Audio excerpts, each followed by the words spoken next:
आते हैं डॉक्टर मिश्रा, मूल सवाल ये यहाँ पे बैठता है कि जो रूरल इलाके हैं, जो सेमी अर्बन इलाके हैं या जो हिंटरलैंड के इलाके हैं, वहाँ पे सरकारें एंटीजन टेस्ट पे बहुत फोकस कर रही हैं और उस टेस्ट में कितनी चीज़ें पकड़ में आती हैं कहना बड़ा मुश्किल है। तो जो आज हम इस्टेब्लिश करना चाहते हैं इस चर्चा के जरिए कि लोगों के अब मन में ये आ रहा है कि शायद अब ओपन अप होगा, लोग ईज होंगे, तो ये जो पूरा दो हिस्सों में बटा हुआ देश है, एक भारत और एक इंडिया, तो जो भारत की तस्वीर अभी है, अभी मैं आंकड़े बताऊंगा तो लोग डर जाएंगे इसलिए मैं बता नहीं रहा हूं, 70% तक की पॉजिटिविटी रेट राजस्थान के कई जिलों में है। तो मैं ये जानना चाहता हूं कि इस आंकड़ों के पीछे में क्या टेस्ट की कमी है या रियल आंकड़े हमारे पास है नहीं, और जो उससे रुकने का तरीका या बचने का तरीका है कि हम वैक्सीन लगाएं या हॉस्पिटल की हमारे सिस्टम है, तो ये सिस्टम को बचाए रखने के लिए ये सब आंकड़ों का खेल है। बहुत क्रूड क्वेश्चन है लेकिन पूछ रहा हूं मैं आपसे। उतना ही क्रूड आंसर दूंगा, आप बेफिक्र रहिए। सिस्टम यह है कि देयर इज नो सिस्टम। हमारे पास जिस भारत की आप बात कर रहे हैं उस भारत में न टेस्ट है, न डॉक्टर है, न लैब है, न पीएससी पे कुछ भी नहीं है। तो उनका तो आइडेंटिफिकेशन ही नहीं हो पा रहा है। ये मान के चलिए कि जो आंकड़े हम देख रहे हैं उन आंकड़ों से कम 15 से 20 गुना ज़्यादा बड़े आंकड़े हैं। पहली लहर का तो मैं नहीं कह सकता।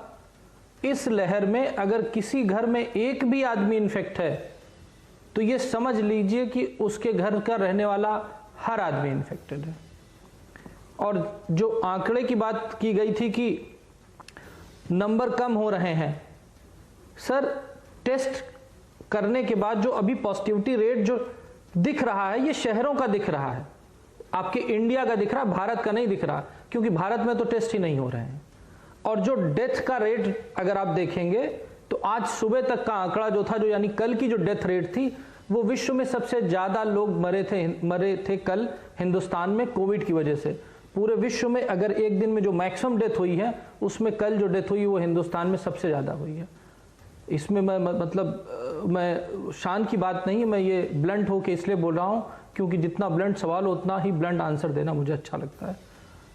सबसे बड़ी बात यह है कि जो गाँव में आइडेंटिफिकेशन है, जो गाँव की डेथ हो रही है, जैसा दुबे सर ने बोला, बिल्कुल सही बोला है कि उनको तो जोड़ा ही नहीं गया है, गिना ही नहीं गया है।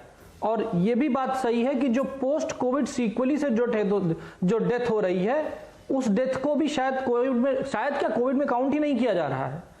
आज की सिचुएशन में मैं ये बता दूं कि आईसीयू के में जब 15 दिन 20 दिन जब ज्यादा मरीज रह लेता है तो उसको हम नॉन कोविड आईसीयू शिफ्ट कर देते हैं, यानी कि वो नॉन कोविड आईसीयू में अगर जाके उसकी डेथ होती है तो he is not labelled as COVID death.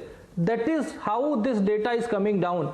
वैसे भी मैं ये नहीं कह रहा हूं कि इन्फेक्शन रेट पीक कर रहा है, एकदम नहीं, इन्फेक्शन फॉल कर रहा है, लेकिन जो डेटा है with best effect of government ये ट्रू डेटा नहीं है। और सिर्फ ये यही हाल नहीं, सब जगह का यही हाल है। और गांव का हाल बहुत बुरा है। इसलिए और एक चीज और मैं कहना चाहूंगा जो अभी सबसे बात करके मुझे लगा और पहले भी मैं सोचता था कि वैक्सीन लगने के बाद भी जो डेथ हो रही है ये कोई फाइनल सोल्यूशन नहीं है। क्योंकि अभी भी ये वायरस अपना रंग बदल रहा है, रूप बदल रहा है। जो वायरस का कैरेक्टर होता है, जैसे जैसे ये मल्टीप्लाई करता है, जितना ज्यादा मल्टीप्लाई करता है उतना ज्यादा इसमें म्यूटेशन के चांस होते हैं, और जितना ये म्यूटेट होगा उतना ये रेजिस्टेंट होता जाएगा वैक्सीन से। मैं डरा नहीं रहा हूं, मैं वो वायरस की बायोलॉजी बता रहा हूं क्योंकि वायरस की बायोलॉजी होती ही ऐसी है।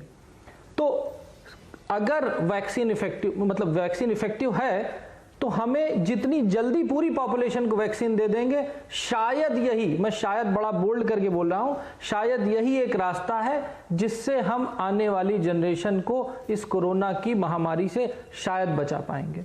अदरवाइज आंकड़ों पे जाए बगैर ये मान लीजिए कि स्थिति बड़ी भयावह है। और मैं अभी आज मेरे को पता चला कि कुछ स्टेट अपने लॉकडाउन को खत्म करने की बात कर रहे हैं। आपके माध्यम से उनसे हाथ जोड़ के विनती है कि ये जो डेटा कम हुए हैं वो सिर्फ लॉकडाउन की वजह से कम हुए हैं।